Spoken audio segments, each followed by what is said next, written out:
Hi you guys, welcome back.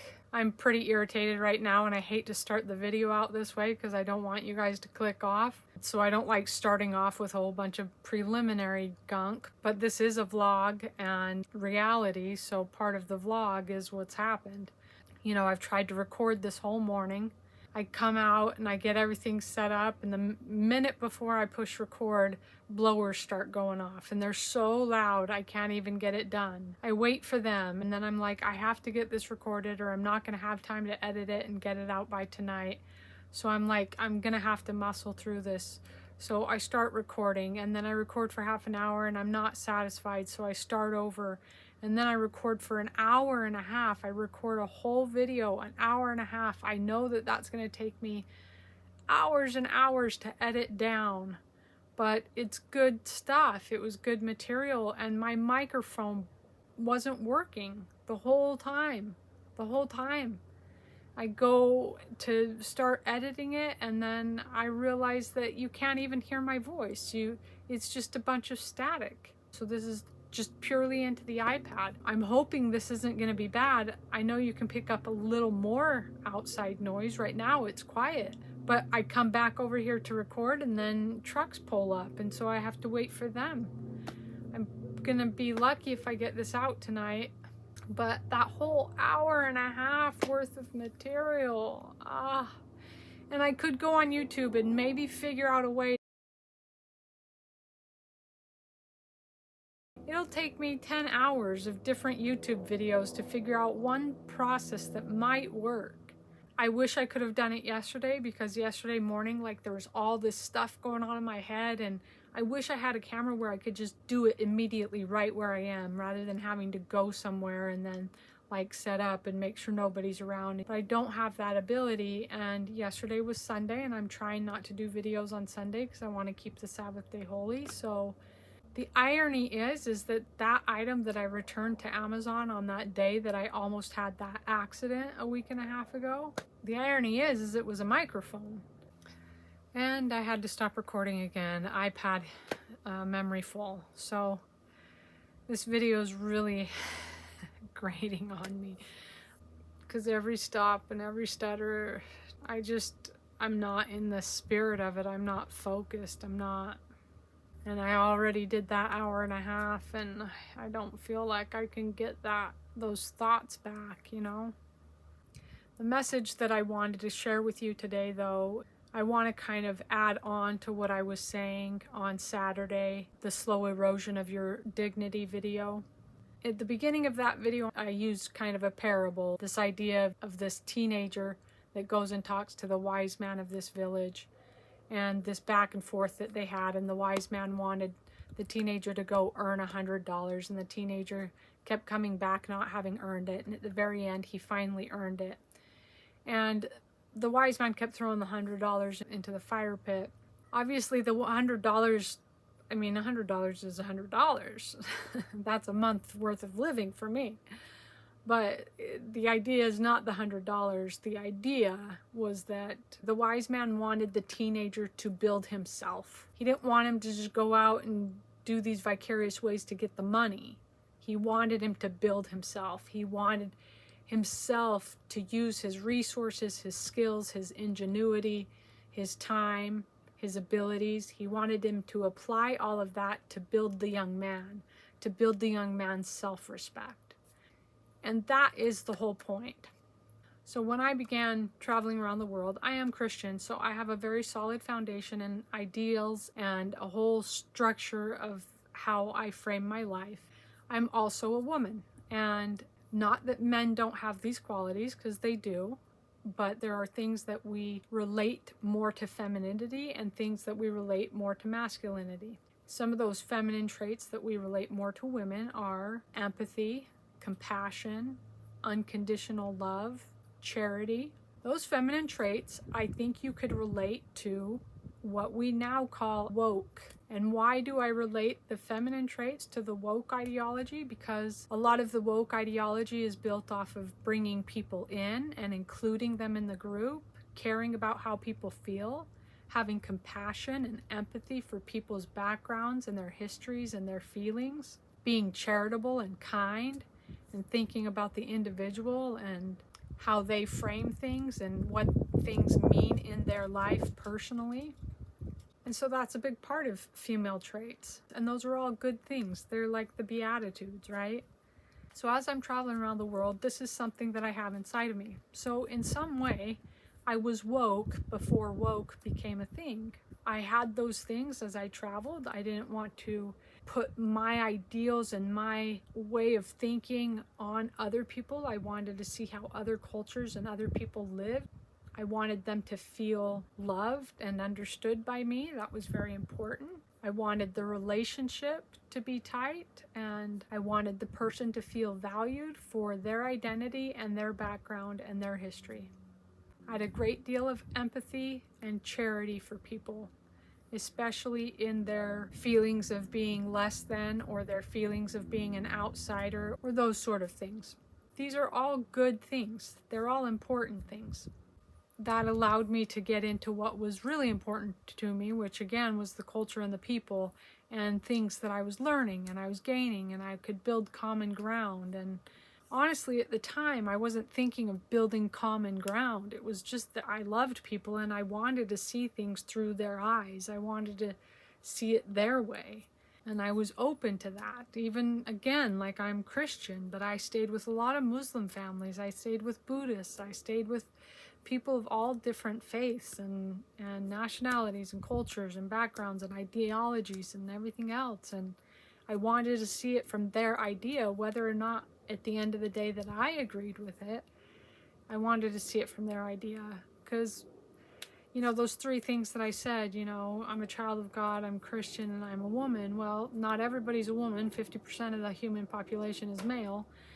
Not everybody's Christian, but we are all children of God, and that's like the number one. So anyways, I'm gonna talk about 3 experiences, and hopefully I can relate this idea of charity and begging to you in a way that kind of expands upon that video and also expands some of your thoughts. You may or may not agree with me. I may or may not be right. So story number 1, I arrive in India by plane, and I knew that I wanted to go to Tibet. I also knew that I wanted to see Nepal as well, but Tibet held a special place in my heart. When I was in my late teens, I saw the movie 7 Years in Tibet. There was something in that movie that just gripped me at that time and has never left me. So now that I'm near Tibet, I wanted to see Tibet. Plus, I also wanted to see the culture and the people, as I've already described. That's the most important to me. And they also had Mount Everest there. On top of that, there was a pilgrimage going on at that particular time of year that was very sacred to the Tibetan people, and I thought, wow, that'd be really awesome to be a part of that. So unbeknownst to me, when I got into Kathmandu, Nepal, I was informed that you can't really go into Tibet unless you're with a group. Now, as I traveled, like I said, I made a general plan, and then I'd go and do what felt right along that plan. Most of the time it had to do with people and cultures and if I was learning something. So I was a very independent traveler. I mean, I was a solo traveler anyways, but I liked that. I don't like group tours. I don't like a tourist agency deciding how long I can be in a certain area and what I'm going to do and how I'm going to get there. Plus, they're expensive. And oftentimes they make you pay 5 times the amount that I could do it on my own. Not even that. They make you pay 50 times the amount I could do it on my own. So I don't like package tours if I can get away with it. But I learned when I was in Kathmandu that you have to buy a package tour to get in there. Why? Because the Chinese government had taken over Tibet. They had occupied Tibet. They kicked out the Dalai Lama, or at least he went into exile into India, and the Tibetan people were under Chinese rule. This means that to enter the country, you had to be on a group visa. You couldn't be on a solo visa. You had to go as a group. And in reality, the time that I was there, they had just barely opened up the idea of tourists going through Tibet. For the longest time, there was no tourists allowed, even on a group visa. So I was lucky to have that opportunity. But now, knowing that I had to go as a group, that I was going to be stuck to their time schedule and how they wanted to do things, and I had to pay this lump sum of money, I was really debating whether or not I wanted to do it. But on the other hand, knowing that this was basically a country that was untouched, not a lot of Westerners had been through there a lot. There wasn't tourism going through there very much. that intrigued me even more than this movie that I watched so many years ago. So in the end, I found the absolute cheapest group tour that I could get, and I went. They take your passport, you're on a group visa, and when you enter Tibet to get into the main city, Lhasa, there's these checkpoints along the way with Chinese soldiers, and they will check and make sure that everybody has a passport and everybody is on that group visa. Now, when you enter Tibet, it is unlike anything I can explain to you, because I know even in this country, we have wide open spaces, places that you could drive and not see anything for long periods of time with rolling hills or desert landscape or whatever. But this is like, I can only compare Tibet. First of all, it's the highest country in the world, and it's just, I mean, it's magnificent. It's magnificent, and I can only compare it to this.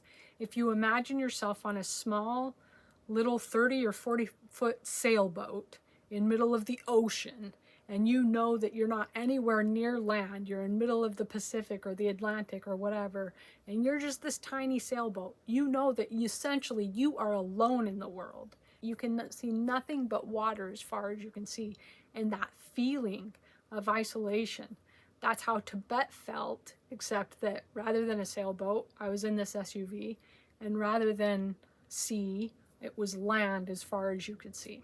But it was beautiful and it was amazing, and you didn't see anything forever until you'd reach this little checkpoint with just like 3 soldiers standing there with their vehicle. And you're in this SUV, but these roads are not really roads. They're not heavily traveled. They're like the back roads. So if you're out there and you get, break down or something like that, you're just kind of out of luck.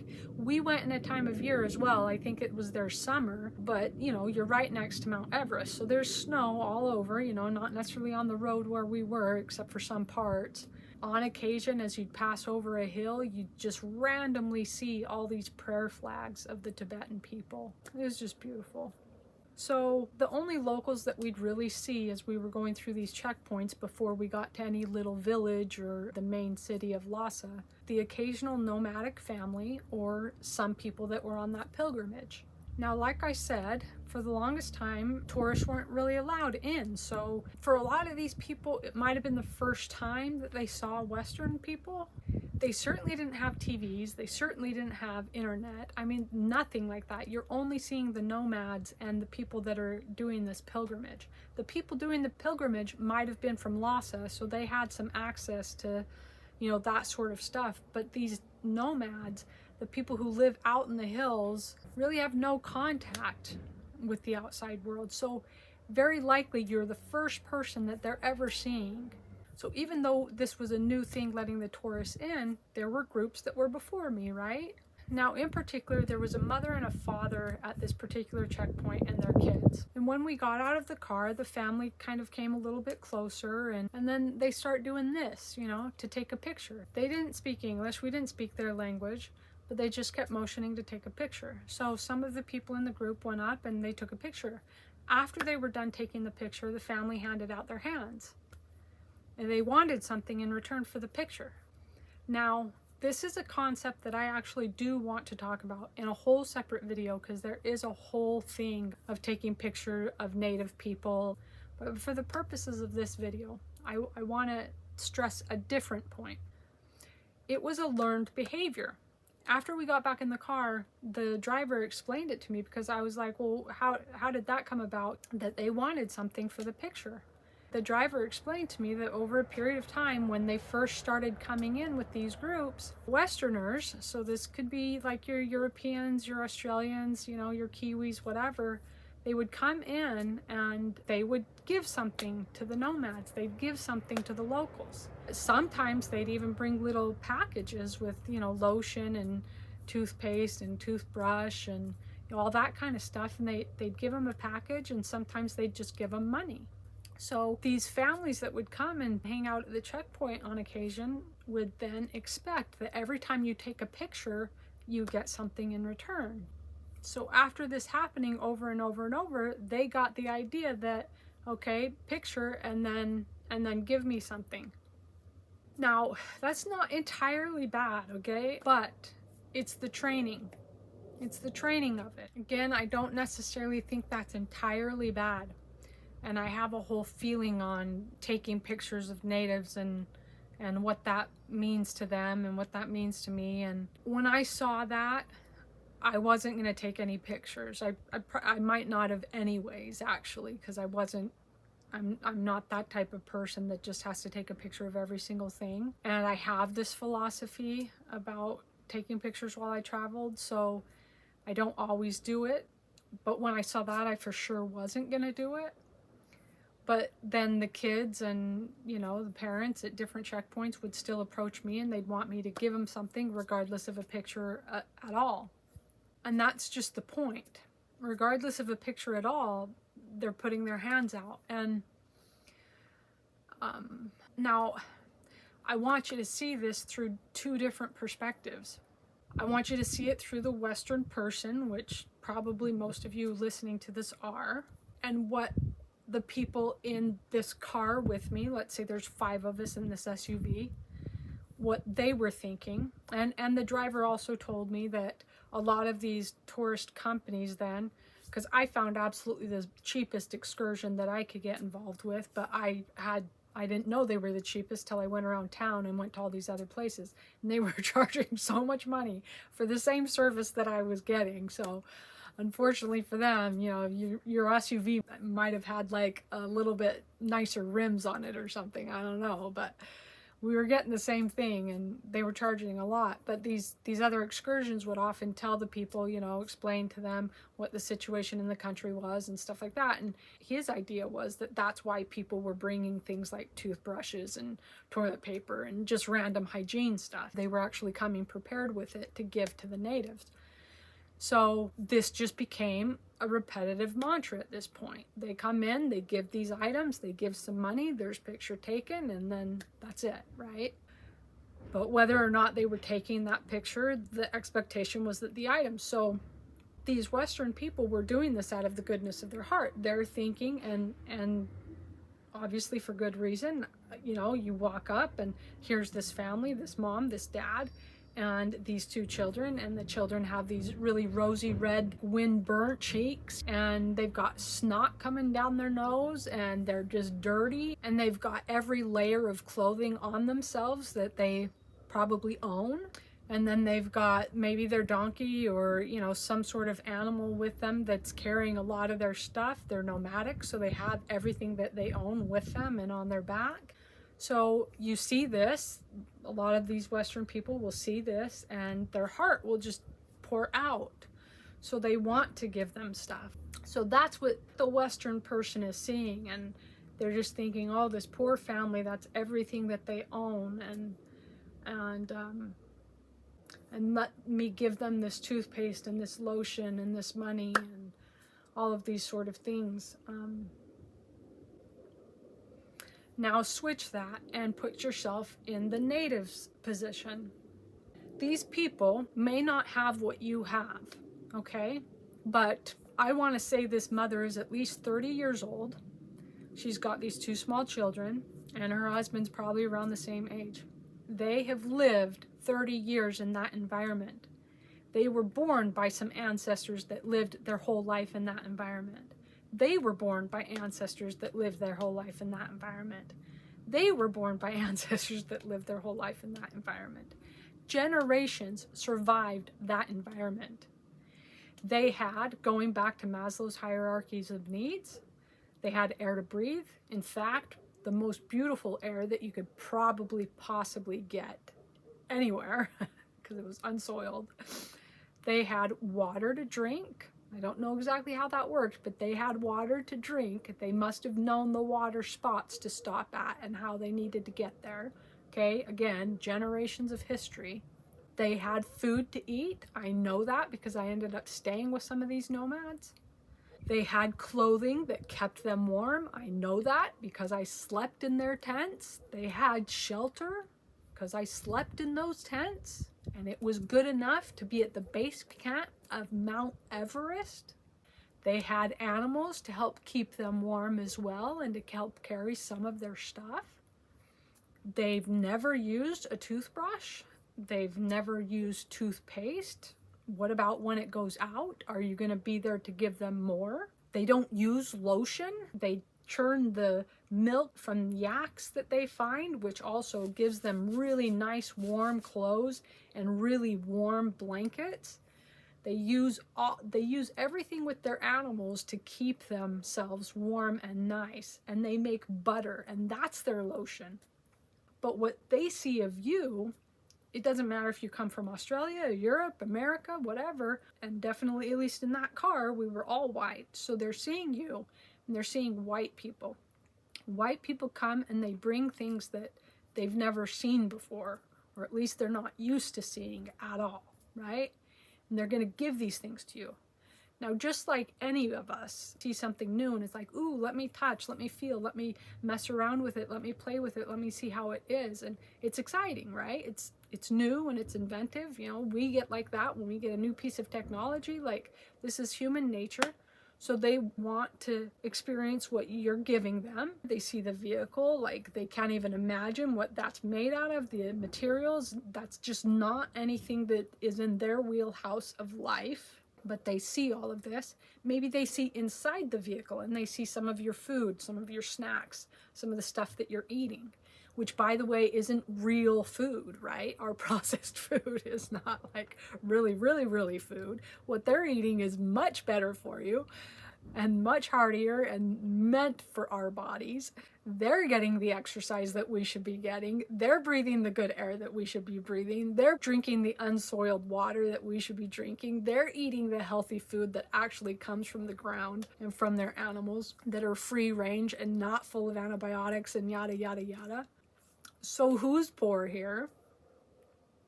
And I just want to go on that same thought process. I mean, who's poor here, right? I mean, the matter of the fact is, these checkpoints were far and few between. If we broke down anywhere in middle of there, if we broke down, we went through a snowstorm, if we broke down, what would we have done? What would we have done? I can tell you from the people I was with in that vehicle, not many of them would have survived. Most of them probably wouldn't have lasted 8 hours with a clear thinking mind. Like, we as a people, we don't know where our food is grown. We don't know how to grow food. If Armageddon happened right now, or Putin decided to send his missiles over, or the grid goes down, whatever, we don't know how to do anything. We don't know how to survive. We don't have anything ready. We wear clothes that aren't, they're a fad. They're not going to actually keep us entirely warm if we're in a cold climate.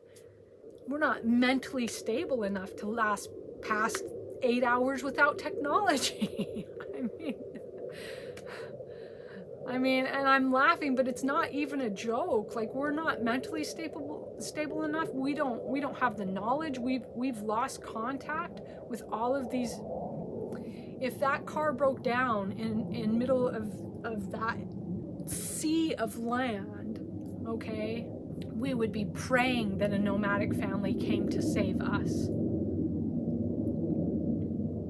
But in this moment, right then, you're giving them things and they're handing their hand out to receive these things that they don't know how to use, that they don't really need, that have not created stability and a life for them. So even if they get into the habit of coming to these checkpoints in order to receive this stuff, it's creating something entirely different than what actually sustains their life. It might be a delight. It might be like awesome to get some of this money that's given to them, these little bits of money. I don't know where they're really spending it. They'd have to go far and far into the villages and stuff to be able to spend it and buy some stuff, which that would be great and it would be a delight. But it creates this dependency. It's not what they've used their hands and their mind and their resources for that have sustained generation upon generation upon generation, that has built them as a people, that has given them the self-respect, that has given them the resources, that has given them the skills, that has given them the knowledge of the land. This is something where they know that if they come to this checkpoint, that some people who are a different color and a different race and a different nationality than them, that have all of these things, suddenly show up and appear, and they give them this stuff for essentially nothing. And I don't want to say the picture is nothing, but essentially, you know what I'm saying. Because they're even asking it of the people who aren't giving them the pictures. But they're being trained to ask this. So it's dividing, right? We're no longer both human. They're looking at us as giving them these things, and we're looking at them, oh, these poor people. We look at the child with the, burnt cheeks and the dirt and, all the clothes that they possibly have on them, that they, walk around like a snowman or whatever. And we want to take them home, and we want to put them in a bathtub, and we want to, comb their hair, because who knows I'm not even joking. Who knows the last time that this hair has been combed, right? Who knows the last time they took a bath? Who knows the last time that this clothing has been washed, and we want to put them in this big queen size bed with these fluffy pillows, and, give them some, some Captain Crunch in the morning, like. So we want to do this because we see them a particular way. We see them as poor and impoverished, and that's why our heart is coming out to them. We see them that way. And they don't quite get that per se, maybe not yet, especially because there's a language barrier. But they will at some point. They will at some point, and it will hurt their dignity. But if they rely on that, and that becomes a dependency for them, if they stop doing what their forefathers and what they've actually learned through the land and their certain circumstances, if they stop doing that and they start depending on these checkpoints and the gifts that are given at these checkpoints, and you giving that gift, now they see you differently. And you see them differently. And you're not both humans. No true value is exchanged. No true humanity is exchanged. And that's hard for that to come out of my mouth, because I know that the heart's in the right place. But that's kind of why I started this out, talking about woke ideology and talking about female traits. A lot of the people who are seeing the runny nose and all this stuff, this is a very motherly, very womanly thing to do. We want to take care. But a good mother, if you switch up this story a little bit and you think of your own children and you think of a good mom, good moms, when you have a baby and that baby's learning how to walk, it's going to take some bumps and bruises. Like it's going to. Unfortunately, it's going to fall on its butt and it's going to cry, and, it's going to go through that. And if you run every single time, so that it never falls, I mean, this baby's going to have major anxiety when it grows up.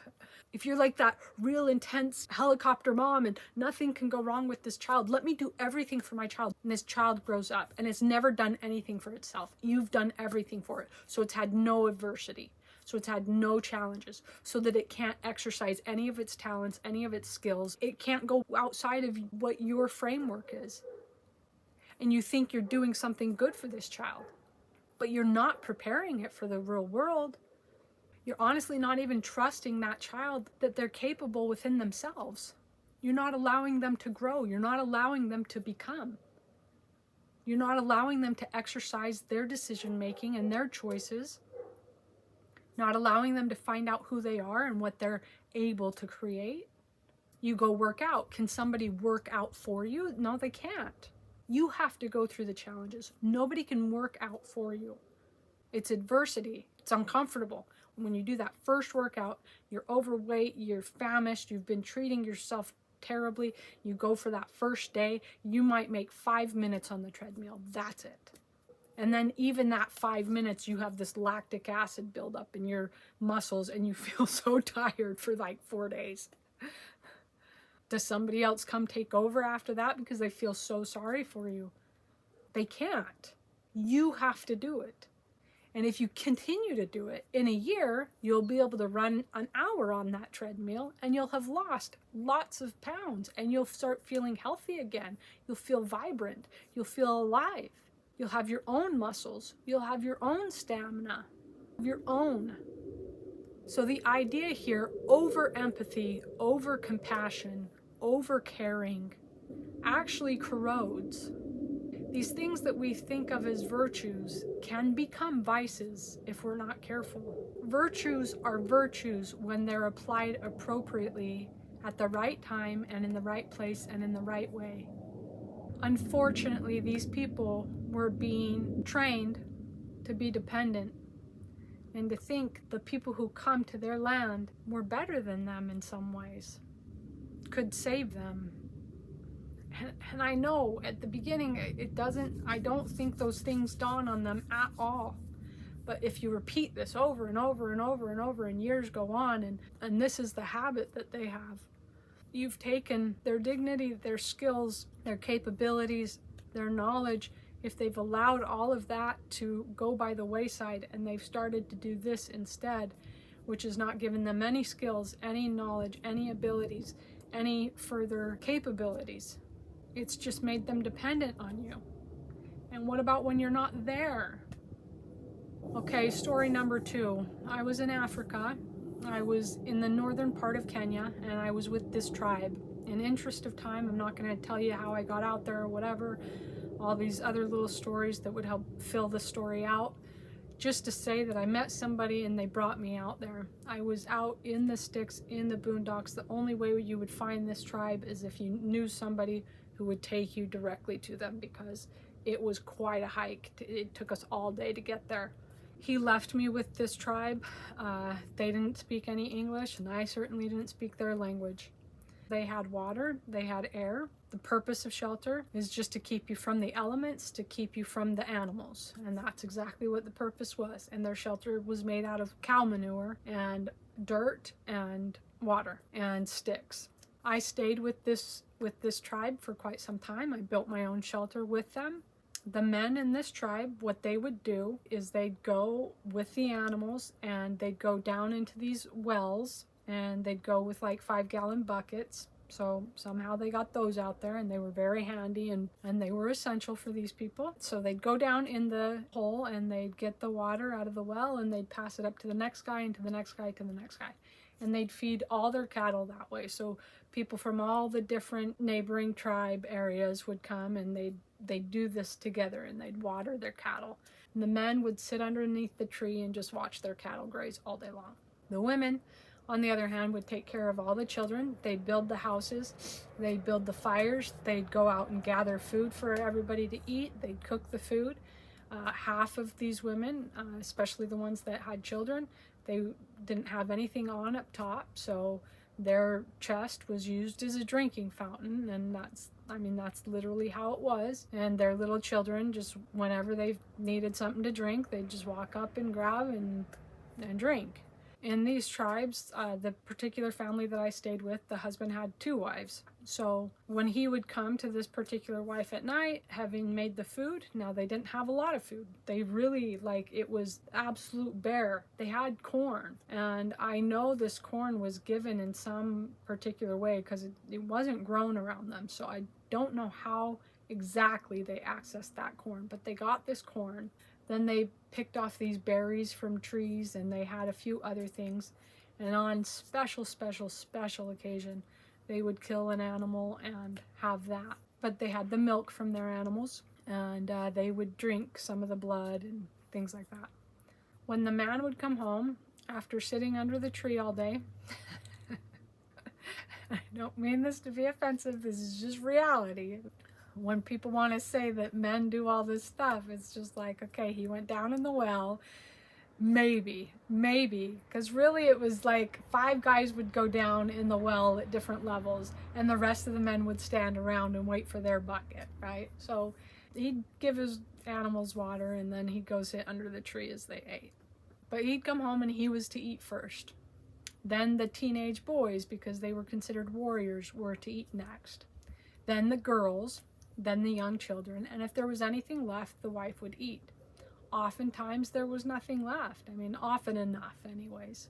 Obviously she was still alive, she was still functioning. I did see her eat on multiple occasions, and I stayed there for a few weeks and I ate with them. So we all had needs met. They weren't delectable, they weren't amazing, they weren't any of that stuff, but these people have lived this way for thousands of years and survived.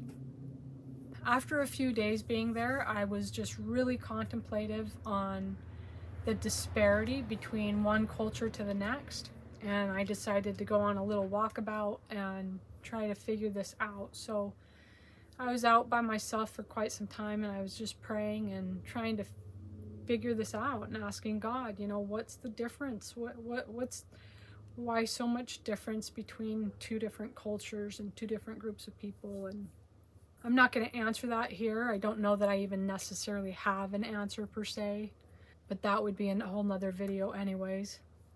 But this was something that was just really on my mind quite a lot. And I did gain some answers that were personal to me, and some of which I'm sharing with you, the difference between needs versus wants. After a few weeks, I went and visited a tribe next to them. And ironically and weirdly, and again, there's some details, but I'm going to spare you that in the interest of time. But just out of nowhere, some military guys show up. U.S. military. So randomly to this tribe, out in middle of nowhere. And they decide that they're going to do something better with this well that these people have. So these military guys come with all this different stuff and all these tools and everything. They go down in the well and they create this whole pump system, and they attach this and add this and yada yada yada, and all these tribesmen are just like staring at this like, wow, look at all this stuff, like this is crazy. And they're touching the stuff and messing with it and playing with it, and military guys are kind of like, hey, don't touch that. And they're just like, they're enthralled, all this stuff, they've never seen this before, what are they doing? And forget their cattle, like they're focused on what's going on with this well and what these guys are doing, and they came out of nowhere. And so these military guys, they spend a few days there, they create this apparatus, and then they create something like a trough. So out of the well, they have this trough, and they have basically like 3 spigots. It's, you pump it, and then, the water comes out. It's like a drinking fountain. So they create this, and the men are just like, wow, this is, like just so enthralled with what they've done. And military guys finish up, and they leave.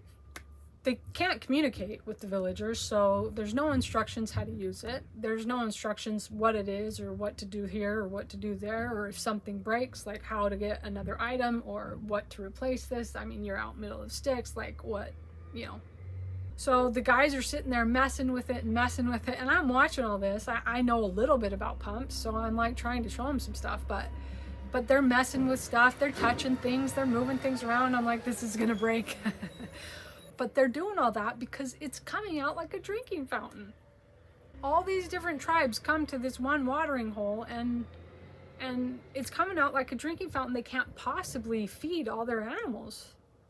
So within 24 hours, this whole pump, days that the military spent there, how much money for this whole system and the trough and everything. It was nice stuff. How much money they spent, time and resources. In 24 hours, it's taken apart and it's thrown out, and they go back down in the well with their buckets. No time was spent to ask the tribe what they wanted, what they needed, what they had skills to build upon, to work. No training was given how any of this works, like that they would even have supplies to fix something that might have broken. You create a dependency on something and then it breaks, and then what happens? Is this a gift, or is it a gift? Is it a gift that you thought that they need and you didn't ever bother to get to know these people? There was another NGO organization. They come out there, they build this little schoolhouse. They spend all this money, they build this structure, they leave. The tribes people won't even go inside the structure. It's translated to me through somebody else. They won't even go inside the structure because they believe that it's full of like these evil spirits because of the material it was made out of. They don't even know what the material is. And basically it was this stuff. It was this stuff out middle of nowhere. But they're not familiar with it. They don't know it. That's not how their forefathers learned. They learned underneath these trees. Like, this is, nobody bothered before spending all that time and money and resources to find out the beliefs of these people and what they were ready for. you know, when I was there in Kenya and I stayed in Nairobi, I met a family and they invited me to stay in their home, and they ran an NGO organization. And I was in a bus with the guy one day, and he was just pointing things out. And he's like, this NGO came and did this, and they built this, and they did this, and they built this, and they did this, and yada, yada, yada. And he goes, you know the thing that's really hard? And I said, what's that? And he goes, they come and they do all this stuff, but we don't have the skills or resources to upkeep any of it. We don't even know how to work it.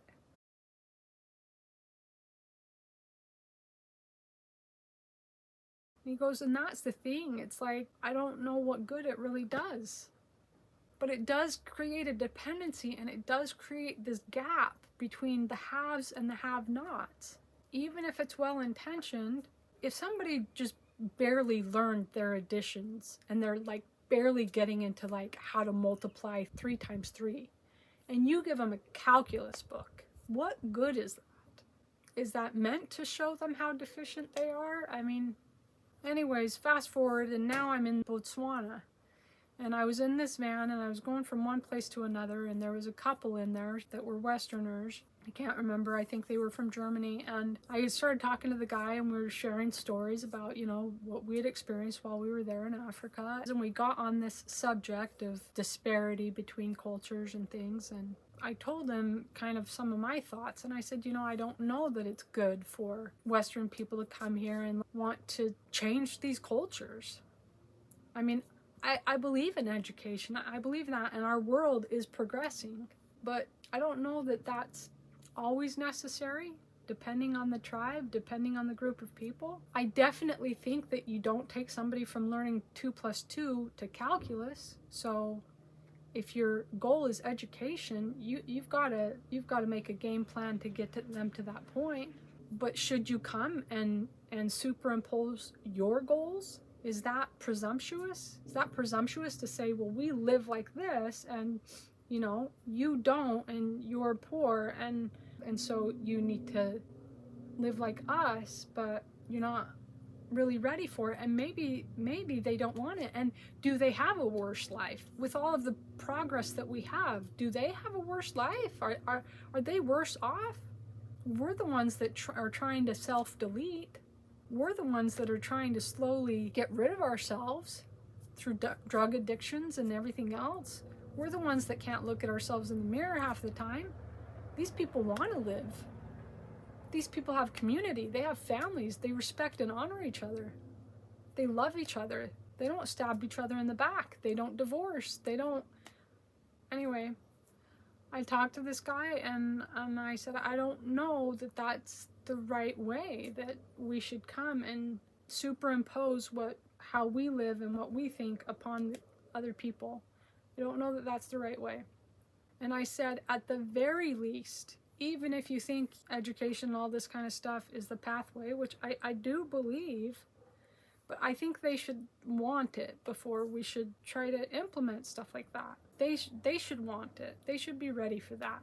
And even if that is okay, going and just giving them stuff for free, and just giving stuff and doing it ourselves, and just saying, look at what we did, and look at what I mean, I definitely don't think that that's the best way. How can that be the best way? It's like asking your baby who's learning how to just finally walk and trying to do that, asking him to be like a marathon runner. And I hate to put it that way, because I'm definitely not, I'm not trying to put like one above the other or whatever, but we are at different skill levels in our lives. And ultimately, all of this conversation is related back to me and back to the homeless, and I'll get to that. So I'm definitely not trying to put tribes people down at all. I'm definitely not. I mean, my goodness, if that's where you're going in your head, you're on the wrong channel. I don't know what to tell you. I'm just not that person. I mean, all of this understanding came about because I had a lot of these woke ideas, you know. I had a lot of this feminine energy of just empathy and kindness and compassion, all these things. I believe in these things. I 100% believe in these things. But what I have learned is that you have to have boundaries. You have to have a set limit, or you're not actually helping the person. You can think you're helping the person, But again, a mother and a child, you can think you're helping your child if you just give them everything and never require them to learn anything or do anything for it. You can think you're helping that child. You can be a helicopter parent. You can be the most paranoid and coddling mother ever. You can think that you're helping that child, but you're not helping that child. You're making their muscles atrophy. You're making their skills dormant. You're destroying any sort of identity and decision making and strength that child can build up. Empathy can go too far. Compassion can go too far. You have to have some sort of boundary, some sort of structure, some sort of... My question is, are you really helping the person? What is really helping somebody? Again, there's a difference between an immediate need, because if somebody really needs food right then, you give them food. I mean, come on. If they really need money, then maybe you do that. Maybe you do that. But know that person. It would be preferable that you know them. But sometimes I do. I give. I'm not saying I don't. I do it. Even though I'm homeless out here too, I give to people sometimes. But I try not to do that a lot because it doesn't build the person. And subliminally, at first, it erodes their dignity. And finally, at last, it definitely erodes their dignity. So talking to this guy in this van, he thought I was just terrible because I finally came to that conclusion that I didn't agree with the idea of just giving outright, and I wasn't sure that I agreed with the idea that one culture should just come and superimpose their lifestyle and their worldview and everything that they've gained and learned and just superimpose it on another culture. But this relates to homeless people, right? I mean, this whole thing, I'm talking about these tribes, I'm trying to talk about these principles, but it relates to me, it relates to homeless people, it relates to our welfare system. When we just give for free and we just dole things out, the person doesn't grow. The person doesn't need to grow. All they need to do is show up at the checkpoint, put their hand out. And at first you'll give and you'll give and you'll give because you are charitable, or maybe some people give because they like to pat themselves on the back. Giving in that way, in the way of money, is easier than giving of your time and actually taking time to care about somebody and get to know them.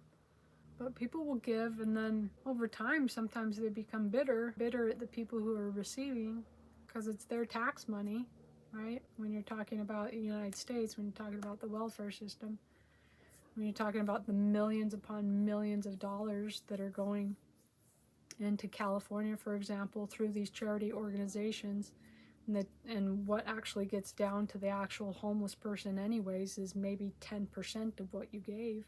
You give $100, the homeless person might see $10 if you're lucky. Probably more like $3. But even still, if that homeless person's capable of working and everything else, if they have some skills, wouldn't it be better that they do that? Not just better on your end so that you don't pay that tax money, but better for that person because they start to redeem their self-respect and their dignity. So keep in mind this principle of these feminine qualities. Again, not that men don't have them, but we usually associate these qualities with women, and definitely with mothers, right?